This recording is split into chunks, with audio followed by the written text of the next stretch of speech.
Vous écoutez Bretagne 5, il est 8h16. Bretagne 5, l'invité de la matinale. Et notre invité politique ce matin est Stéphane Desailliers-Dupin. Il est conseiller régional de Bretagne du groupe Centre et Régionaliste, également conseiller municipal de Lamballe-Armor. Bonjour. Bonjour à tous.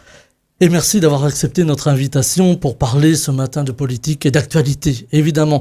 J'avais envie de commencer par la politique locale, parce que on parle beaucoup d'international aujourd'hui, avec ce conflit entre l'Iran et aujourd'hui les États-Unis, même s'ils ont décidé de se retirer, mais ils sont toujours en embuscade, et évidemment Israël. Alors on en dira un petit mot tout à l'heure, mais j'avais envie de parler de local, parce que aujourd'hui il y a beaucoup de préoccupations. Les Françaises et Français s'inquiètent pour leur pouvoir d'achat, pour trouver un médecin dans leur campagne par exemple, pour préserver des services publics, et il y a une angoisse de l'avenir aujourd'hui, et l'avenir on dit qu'il se joue à l'échelle locale. L'avenir se joue à l'échelle locale, oui, parce que c'est l'échelle de proximité. Il se joue également à l'échelle internationale, on l'a évoqué tout à l'heure. Mais effectivement, nos concitoyens ont une crainte vis-à-vis de cet avenir, et tout va dans le sens d'encourager cette crainte. La guerre, les questions de climat, et parfois on en rajoute beaucoup. Donc, le local, c'est l'occasion de prendre le taureau par les cornes, de voir les choses positivement et de agir là où on peut agir. Et agir, c'est souvent le fait de femmes, d'hommes qui sont sur le terrain. On va parler, ça va pas vous échapper, des élections municipales, mais le maire, souvent le conseiller municipal, est le premier contact avec la population et les demandes de la population. Sauf que l'on voit aujourd'hui... On dit qu'il est à portée de baffe. Oui, alors voilà, c'est souvent le terme employé. Malheureusement, ça se confirme aussi sur le terrain. Aujourd'hui, on voit des élus qui n'ont plus envie de continuer de rempiler, ou même de se lancer dans l'aventure. De rempiler, ou des citoyens qui pourraient se lancer dans l'aventure, oui. On a complexifié à l'excès le rôle des conseillers municipaux. On a accumulé un nombre de réunions complètement délirant, et on a le sentiment parfois que pour faire aboutir un projet, 5 ans, c'est pas de trop. Ce qui est un vrai sujet pour quelqu'un qui veut s'engager dans une équipe municipale, mais qui veut faire avant tout. Aujourd'hui, les promesses, c'est derrière nous, l'homme, la femme politique qui promettait mais qui ne réalisait pas. Aujourd'hui, on est plus sur quelque chose de concret. Ah, moi j'ai une petite crainte pour aujourd'hui. Ma petite crainte, ce sont les listes qui auraient tendance à dire écoutez, dites-moi ce que vous avez envie d'entendre, que je vous le dise, et c'est vous qui ferez les choses. C'est vous qui déciderez, c'est vous qui proposerez. Nous on est là que finalement pour être des instruments. Or, le principe d'une vie municipale, c'est qu'il y a des élections, donc un projet, donc des promesses concrètes de réalisation. Et ensuite, effectivement, il y a du participatif au fur et à mesure du mandat. Mais néanmoins, les choses sont posées avant. Donc, une campagne électorale sans promesse de campagne électorale, ça n'existe pas. Ou alors, il y a un brin d'escroquerie à expliquer que, finalement, la seule promesse que nous faisons, c'est d'être en permanence à votre écoute et de faire ce que vous avez envie qu'on fasse. Aujourd'hui, il y a une grande mode, c'est la participation des citoyennes et citoyens à la vie public, peut-être même d'ailleurs aujourd'hui un peu à la vie politique. On entend beaucoup de partis à gauche qui appellent cette participation citoyenne plus accrue encore.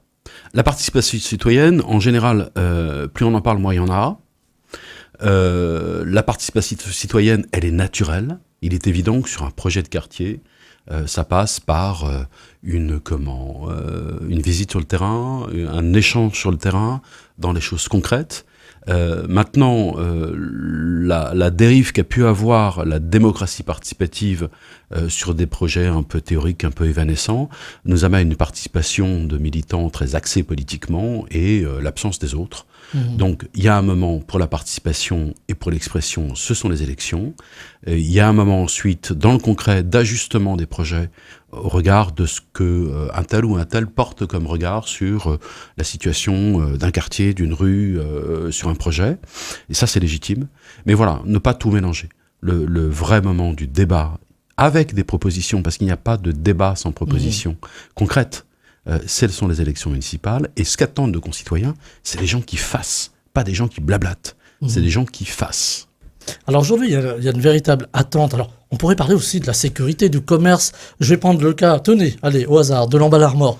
Aujourd'hui, il y a des demandes des habitantes, des habitants pour voilà, avoir un peu plus de sécurité, pour continuer à voir les commerces se développer, par exemple, en centre-ville. Il y a de grandes interrogations là-dessus. Il y a l'immobilité également. Logement. Et le logement, j'allais y venir, effectivement, qui est la principale préoccupation. Parce que Non, mais nos concitoyens, dans une période qui est une période quand même très instable, veulent une forme de sécurité avec toutes ses déclinaisons. Une sécurité physique, c'est évident, et qu'aujourd'hui, lorsqu'on voit ce qui se passe à Rennes ou à Brest, on peut craindre, et c'est légitime, une forme de transmission, car par capillarité dans nos villes moyennes, il y a des villes moyennes qui ont pris les moyens, qui ont mis en place des systèmes de vidéoprotection, qui ont mis en place des polices municipales qui patrouillent la nuit, qui ont armé leur police municipale et qui ont organisé une forme d'harmonie avec le travail de la gendarmerie. Moi, j'ai à l'esprit Gouesnou, Pleuhermel, Vitré. Puis il y a d'autres qui, un petit peu selon l'ère du temps, d'il y a un peu daté à mon avis, consistant à dire c'est pas nous, c'est l'État,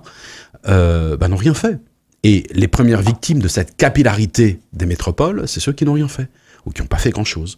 Donc aujourd'hui, c'est un vrai sujet, sécurité physique, mais il y a toutes sortes de formes de sécurité également. C'est-à-dire, lorsqu'on parle d'éclairage dans la rue, c'est le cas à Lamballe, on a une vraie difficulté tardivement, singulièrement de nuit. Bon, ça participe de cette sécurité. Sécurité tout simplement pour pas se tordre une cheville dans un parking où il y a un nid de poule. C'est aussi bête que ça. La sécurité du logement, aujourd'hui, on sait que par exemple, qu'un retraité qui n'est pas propriétaire de son logement, il n'a pas le même niveau de vie qu'un retraité qui est propriétaire de son logement et qui l'a complètement payé. Donc l'accès au logement pour les jeunes familles comme pour les plus anciens, il est majeur. C'est un élément de sécurité très très important. Vous voyez, tout ça s'articule et on ne peut pas reprocher aux gens de voir d'abord leur environnement proche. Parce que c'est un petit peu la musique qu'on a ces temps-ci. Oui, vous comprenez, nos concitoyens, ils s'intéressent plus aux grandes idées, aux grands principes, mais ils s'intéressent à ce qui est à côté de chez eux. Mais on commence par s'intéresser à ce qui est à côté de chez soi, par définition. Et après, on peut s'intéresser aux grands projets. Donc c'est important de pouvoir parler de choses concrètes. Alors les choses concrètes, c'est l'économie aussi. À l'Emballage-Mort, on a une forte présence de l'agroalimentaire qui fait tourner l'économie locale.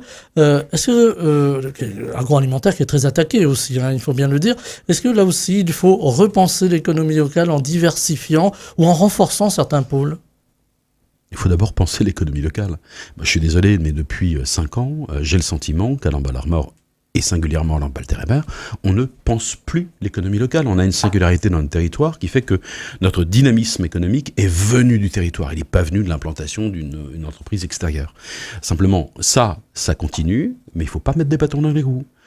Aujourd'hui, lorsqu'on discute de versement mobilité, vous savez, c'est cette taxe sur la masse salariale des entreprises pour financer le transport. C'est très bien quand on a un transport qui marche. C'est pas le cas.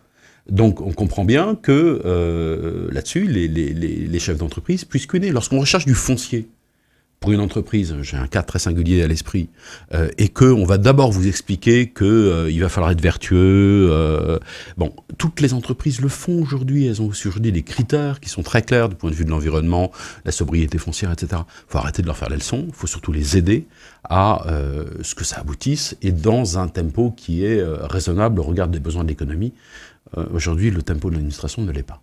Alors on entend beaucoup les chefs d'entreprise, mais aussi monsieur, madame, tout le monde se plaindre du temps de traitement des dossiers, de la complexité des dossiers. On a tout complexifié et malheureusement le numérique a complexifié les choses. C'est-à-dire qu'on a multiplié le CERFA B12-4, qu'on a modifié 56.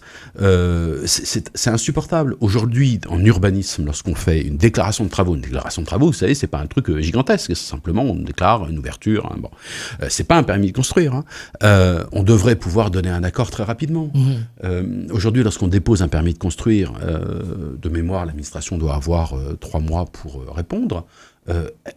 Et au bout de 3 mois, elle peut vous dire, attendez, on vient de voir le dossier, là, il vous manque quand même le formulaire B12-6. Il y est, mais la signature n'est pas au bon endroit. Ça insupporte les gens, parce qu'on repart pour 3 mois. Quand on reçoit un dossier de permis de construire, on le regarde immédiatement, s'il manque une pièce, immédiatement, on le dit à nos concitoyens. Ce qui, aujourd'hui, pourrit la vie de nos concitoyens, c'est ça. C'est le sentiment qu'ils sont impuissants face à une administration. Et quand je dis ça, je n'attaque pas le fonctionnaire qui en souffre également, mais qui sont complètement impuissants et que s'ils ont besoin de telle ou telle information, ce sera taper 1, taper 2, taper 3. Vous voyez, c'est insupportable. La vie locale, elle est faite de plein de petites choses. Ces petites choses, elles doivent traiter rapidement, une par une. La difficulté que l'on peut avoir, c'est la masse de ces petites choses. Aujourd'hui, on a des outils qui nous permettent de gérer la masse tout en ayant un suivi très personnalisé. Lorsqu'un élu sur le terrain, un samedi, voit des gens qui lui parlent de tel ou tel sujet, il en prend note, et normalement, tout de suite, ça doit être centralisé lundi matin en cours de traitement. Avec aussi deux choses. Peut-être humaniser le traitement des dossiers. Souvent, effectivement, on a affaire à des serveurs vocaux. C'est pas toujours évident pour tout un chacun de s'y retrouver. Et puis, il y a aussi les guichets. Alors là, on s'adresse à qui ?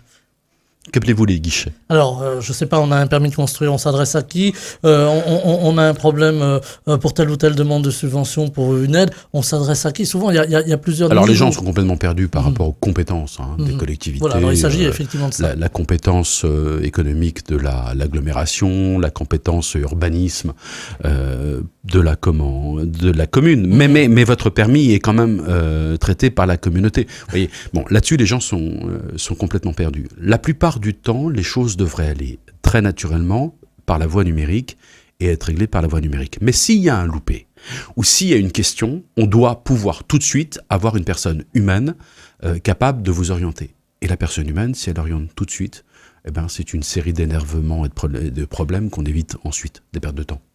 Et souvent une défiance, parce que là encore, ça nous ramène au maire ou au conseiller municipal de terrain qui va se faire alpaguer par un usager qui n'est pas content parce que son dossier n'a pas été bien traité. Et on pourrait peut-être s'éviter ça justement en simplifiant, en ayant un traitement plus humain, plus dynamique, plus agile, comme on dit aujourd'hui. Plus rapide, c'est ça le sujet.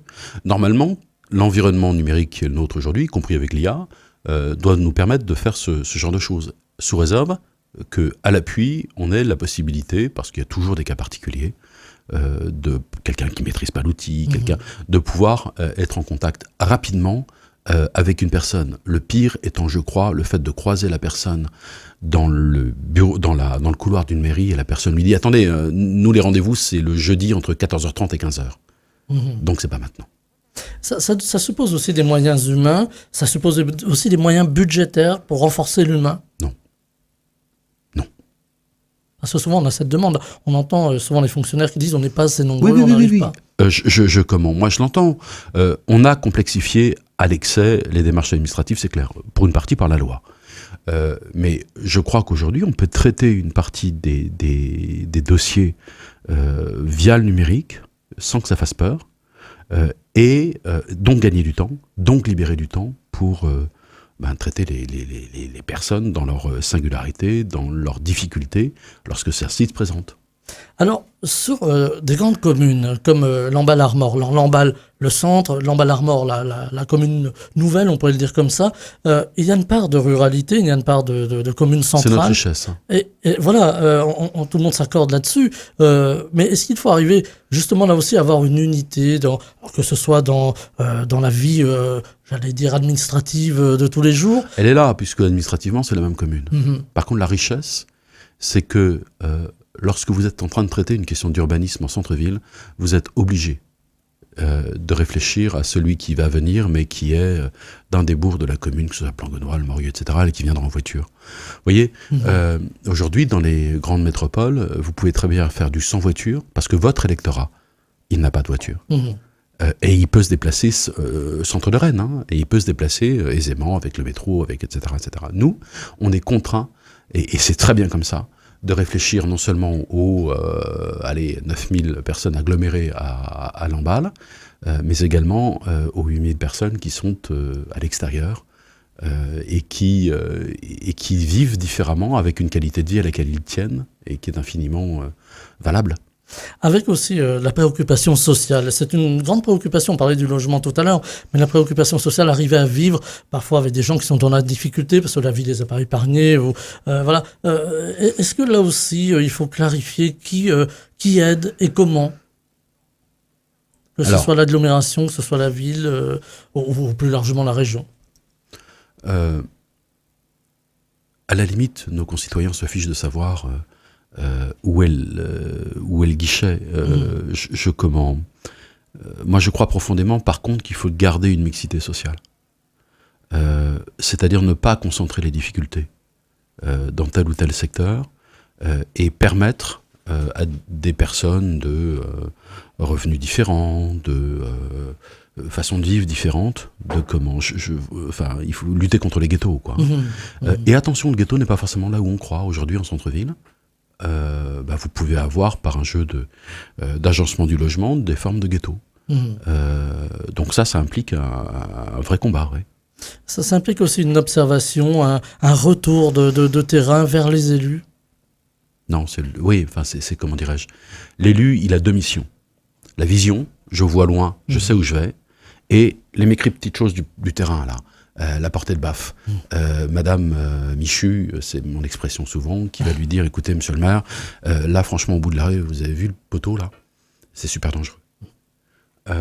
Parce qu'il est mal placé. Donc, et entre les deux, on a des services qui reçoivent des consignes, qui sont contrôlés, qui ont leurs compétences, qui ont leur appétence à faire les choses, parce qu'ils aiment le service public, et on avance comme ça. Mais l'élu, il a ces deux choses-là, il a la vision, je sais où je vais, et il a les petites choses du terrain, parce que la vision, c'est pas uniquement une idée, ça se confronte en permanence à la réalité. Alors, il y a la question politique. Aujourd'hui, on en parle beaucoup de la politique. C'est pas simple. On vient d'en parler pendant un quart d'heure de voilà, politique. Tout à fait. Alors là, je vais peut-être dire la politique politicienne, si vous me permettez. La gauche, la droite, les différentes formations politiques. On a le sentiment quand même que ça ne joue pas forcément au niveau des élections municipales. Aujourd'hui, on vote pour une personne, pour un projet, et pas forcément pour une idée politique. Est-ce que ça reste encore valable selon vous ? Alors, dans nos secteurs à nous, ça a toujours été le cas. Néanmoins, la personne qui se présente, elle a les valeurs qu'elle porte. Elle doit faire la preuve de son attachement à sa commune et aux gens concrètement. Mais elle porte un certain nombre de valeurs qui orienteront forcément les décisions à un moment ou à un autre.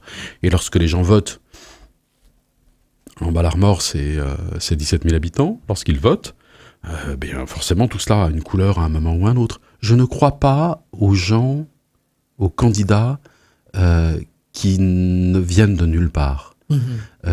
Quand je dis ça, je ne parle pas de géographie. Quand je dis ça, c'est que je crois que nos concitoyens ont le droit de savoir ce qu'il y a dans l'élu, dans le candidat qui se présente.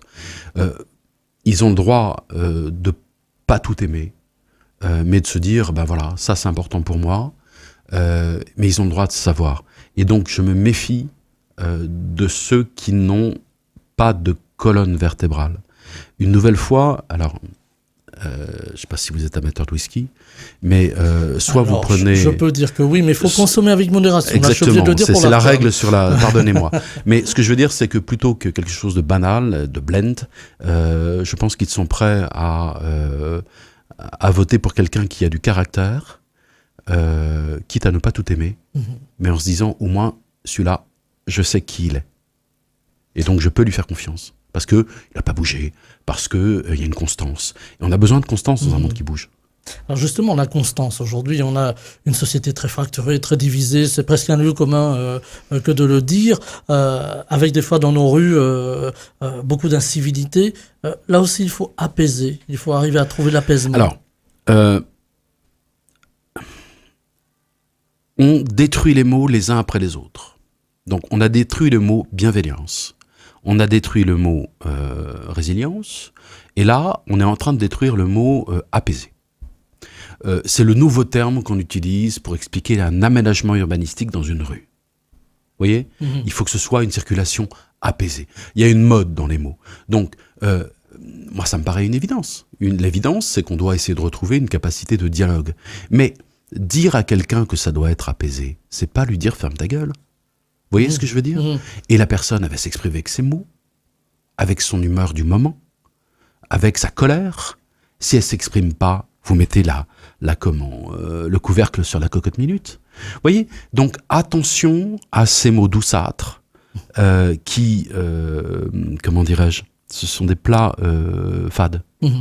Or, la vie n'est pas fade, et les gens ne le sont pas. Et heureusement. Je vois aussi dans cette colère, une colère qui est peut-être plus lointaine au niveau politique, mais on va revenir sur le local dans quelques secondes, parce que je voulais conclure là-dessus avec une question qui va vous concerner directement. Je vous laisse le temps d'y réfléchir, mais j'avais envie de vous entendre sur la politique à plus grande échelle, la politique nationale aujourd'hui. On voit que c'est difficile, que le pays a du mal à déjà faire des économies, à se réformer.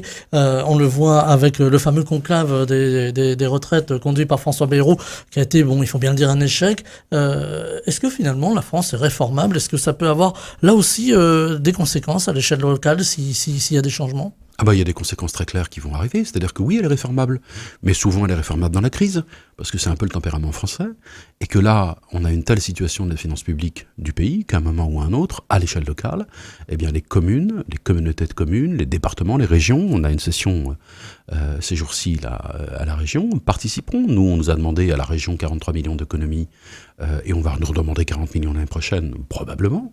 Voilà, donc c'est une conséquence très, très concrète. La difficulté, et c'est une difficulté française, la difficulté à réformer quand les choses vont à peu près bien. Il faut qu'on soit le dos au mur pour arriver à faire les choses. Voilà, c'est une vraie difficulté. En Bretagne, normalement, on est capable de gérer un peu différemment. Donc, entretenons cette singularité bretonne. Alors, question un peu plus directe et un peu plus locale. Je vous l'avais posé, Stéphane de Saliers, mais le temps chemine, donc ça va devenir un petit peu un leitmotiv entre vous et moi. Est-ce que vous serez candidat à l'Emballard-Mort ? Il y a un temps pour tout. Il y a un temps. Là, ce soir, on va examiner un certain nombre de documents. Au Conseil communautaire, d'ici quelques heures, on aura le rapport financier, c'est-à-dire l'état de la situation des finances de l'agglo. Il y a un temps pour travailler, il y a un temps pour la campagne. Une campagne, c'est pas en permanence.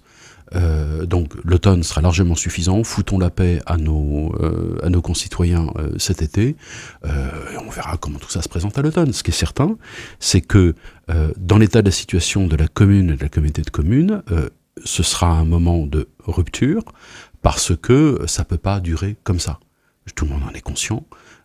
Ça peut pas durer comme ça au niveau de la commune. Je pense qu'on arrive au bout de 25 ans d'un cycle. Et ça ne peut pas durer comme ça à la communauté. Et là, c'est très criant parce qu'on a eu un mandat pour rien. Donc oui, il y aura des moments, un moment pour parler du changement. Laissons venir le temps. Il faut donner le temps au temps, disait François Mitterrand. Voilà, vous reviendrez donc pour nous annoncer peut-être. Voilà, je laisse en suspens. Néanmoins, on peut imaginer une alternance à l'Emballard-Mort, plus largement, une alternance. L'Emballard-Mort qui a été à droite il y a de nombreuses années, est-ce que c'est possible finalement ? Est-ce qu'il faudra des alliances ? Est-ce qu'il faudra qu'il y ait cette fameuse culture du compromis ? Il faudra qu'il y ait un projet qui correspondent aux aspirations de nos concitoyens. Il faudra qu'il y ait une relation qui se soit tissée, avant tout. L'alliance, c'est des jeux de formation, ça joue pour un chouïa dans une élection municipale. Non, il faut qu'il y ait un moment de rencontre, il faut qu'il y ait un moment d'échange, il faut qu'il y ait un moment où on partage des choses, il faut qu'il y ait un moment où les concitoyens fassent la connaissance des candidats. Et que les candidats disent ce qu'ils sont, disent ce qu'ils veulent, et pas uniquement, en allant au fond des choses. Il ne s'agit pas de dissimuler. Vous savez, une élection, c'est un grand laminoir. On retire les couches une par une, et à la fin, on voit ce qui reste. Voilà, alors on en reparlera évidemment et de l'Emballard-Mort et des élections municipales. J'avais envie, avant qu'on se quitte, Stéphane de Saliers-Dupin, de vous entendre aussi sur quelque chose qui préoccupe les Françaises et les Français à une autre échelle, à savoir la politique internationale et les remous au Moyen-Orient et au Proche-Orient, avec une situation qui s'est tendue ces derniers temps, même si là on voit une forme de trêve. Ça bouge heure par heure. Mais ça bouge heure par heure. Alors au moment où on parle, ça peut changer peut-être dans l'heure qui va suivre la matinale. Est-ce que c'est quelque chose aussi qui peut amener de l'inquiétude, même pour l'élu que vous êtes? On parle déjà de possibles vagues d'attentats, de renforcer Vigipirate. Qu'on soit clair, je ne fonctionne pas à l'inquiétude. C'est-à-dire qu'on affronte les circonstances, pour reprendre une expression peut-être un peu désuète, mais on les affronte. Donc, si c'est la peur paralyse, la peur n'a aucun intérêt. Je crois par contre qu'il faut regarder les choses avec le goût des réalités. Et là, en l'occurrence, ce qui manque terriblement à l'échelle internationale, c'est des lieux de dialogue, des lieux d'échange. Et quand je dis ça, c'est pas une banalité. L'ONU ne fonctionne pas.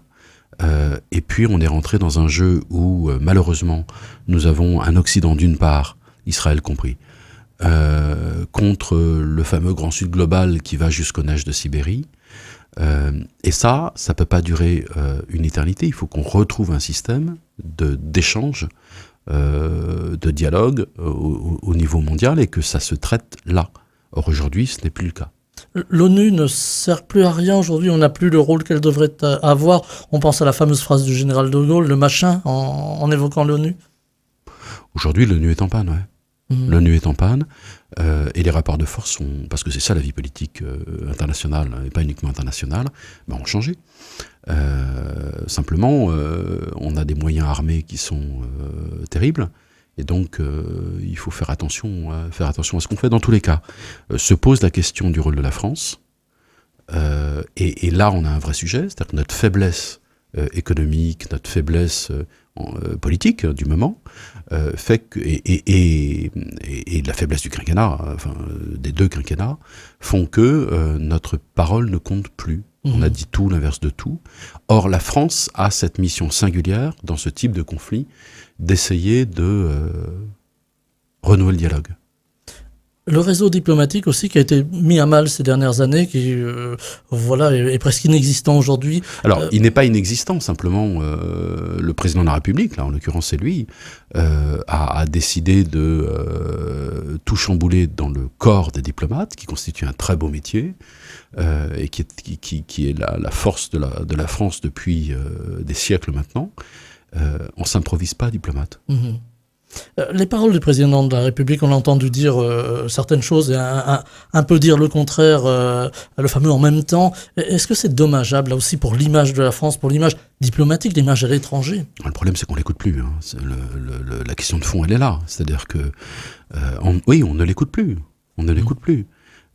Donc, on ne nous écoute plus. Ce qui veut dire qu'une nouvelle fois, notre rôle qui pouvait être... on a une relation singulière à l'Orient. On était présent au Liban, on a une relation très singulière avec l'espace, y compris avec l'espace persan. Retenez le terme. Dans la durée, c'est la Perse qui demeure, c'est pas l'Iran, ni le régime des Mollahs. Donc voilà, on a comment, on n'est plus audible. Et on n'arrive plus non plus aujourd'hui à comprendre cette complexité, là aussi, dit encore le général de Gaulle qui disait la simplicité et la complexité de l'Orient. On parlait de l'Orient. Il volait vers le Liban en 1941 en écrivant, en pensant, c'est dans les mémoires de guerre, je volais vers l'Orient compliqué avec quelques idées simples. Voilà, exactement. Merci de reprendre la formule. C'est ça qu'il faut avoir en tête aujourd'hui. Je pense qu'il faut admettre que les choses soient compliquées, mais il faut être lisible dans son propos. Et pour être lisible dans son propos, il faut dire les choses. On peut choisir ses mots, mais il faut les dire. Et on ne peut pas tout dire en même temps, c'est une vue de l'esprit. Il nous reste 45 secondes, ça va être très court. Une question simple aussi. Si demain on a une dissolution de l'Assemblée nationale, ou encore une motion de censure, ça risque de rajouter de la complication là aussi à la politique française et là encore aux réformes? C'est la responsabilité du président de la République... voilà, et du Parlement tel qu'il est aujourd'hui. Oui, ça rajouterait de la complexité, mais un Parlement qui ne marche pas, ça rajoute de la complexité également. Donc, il n'y a pas de solution dans cette affaire. Donc à suivre. Merci infiniment Stéphane de Salier-Dupin. Je rappelle que vous êtes conseiller régional de Bretagne du groupe Centre et Régionaliste, conseiller municipal de Lamballe-Armor. Et je vous reposerai ma question la prochaine fois. Merci infiniment d'être venu jusqu'à nous. Très belle journée. Belle journée à vous. Bretagne 5, le 7-9, Stéphane Hamon.